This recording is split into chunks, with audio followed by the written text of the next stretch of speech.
বাজার থেকে কিনে তো অনেকেই বাসি তাল খান, কিন্তু দলবল মিলে নিজেরা গাছ থেকে পেরে একদম টাটকা পানি তাল খাওয়ার যে কি আনন্দ, সেটা শুধুমাত্র একজন গ্রামের মানুষই বুঝে। তরতাজা এই তালের মিষ্টি রস আর নরম শ্বাস শহরের এসি রুমে বসে 1000 টাকা দিয়েও কি পাওয়া সম্ভব? আজ আমরা কিভাবে বনের ভিতর গিয়ে এই তাজা তালগুলো পারলাম এবং তৃপ্তি করে খেলাম তা দেখবেন আজকের ভিডিওতে। আসসালামু আলাইকুম ওয়া রাহমাতুল্লাহ। আজকে আমরা পুরো দলবল রেডি হয়ে হাতে দা নিয়ে রওনা হয়েছি আমাদের তালের বাগানের উদ্দেশ্যে। গ্রামের এই মিঠু পথ আর বনের ভিতরের ঠান্ডা বাতাস মনটা একদম জুড়িয়ে দেয়। যারা গ্রামে থাকেন তারা প্রতিদিনই এই সৌন্দর্যটা খুব কাছ থেকে উপভোগ করতে পারেন, যা শহরের চার দেয়ালের মাঝে কোনোভাবেই সম্ভব না। এই যে দেখুন আমাদের কাঙ্ক্ষিত সেই বিশাল তাল গাছ, মাশাআল্লাহ, গাছে কত সুন্দর সুন্দর কচি তাল ঝুলে আছে। তো আমাদের সাহসী ছেলে রাব্বি আর দেরি না করে তরতর করে গাছে উঠে গেল তাল পাড়ার উদ্দেশ্যে।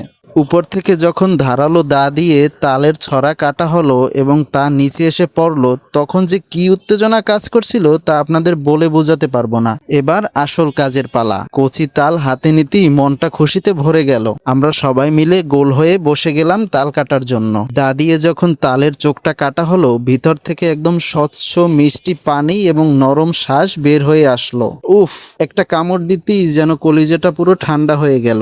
বাজারে যে তাল পাওয়া যায় সেগুলো অনেক বাসি বা অনেক আগের কাটা থাকে, কিন্তু এই যে গাছ থেকে নামিয়ে সাথে সাথে খাওয়া এবং এই পিওর ও তাজা জিনিসের সোয়াদই অন্যরকম। আমরা এক একজন পেট ভরে পরম তৃপ্তিতে অনেক তাল খেয়েছি। তো নিজেরা তো অনেক খেলাম, কিন্তু বাসার মানুষের জন্য তো কিছু নিয়ে যেতে হবে, তাই বাকি অবশিষ্ট তালগুলো আমরা সুন্দরভাবে গুছিয়ে নিয়ে নিলাম। বন্ধুরা, আমাদের গ্রামের এই তাজা জিনিস পেরে খাওয়ার আনন্দটা আপনাদের কেমন লাগলো? আপনারা যারা শহরে থাকেন, আপনারা কি এমন তাজা খাবার মিস করেন? কমেন্ট করে অবশ্যই জানাবেন। গ্রামের এই সুন্দর পরিবেশ এবং তাজা জিনিসের বিকল্প আর কোনোভাবেই হতে পারে না। ভিডিওটি ভালো লাগলে অবশ্যই লাইক এবং শেয়ার করতে ভুলবেন না। কায়নাত অ্যাগ্রোর পক্ষ থেকে আজকে এখানেই বিদায় নিচ্ছি। সকলেই ভালো থাকবেন, সুস্থ থাকবেন। আল্লাহ হাফেজ। আসসালামু আলাইকুম ওয়া রাহমাতুল্লাহ।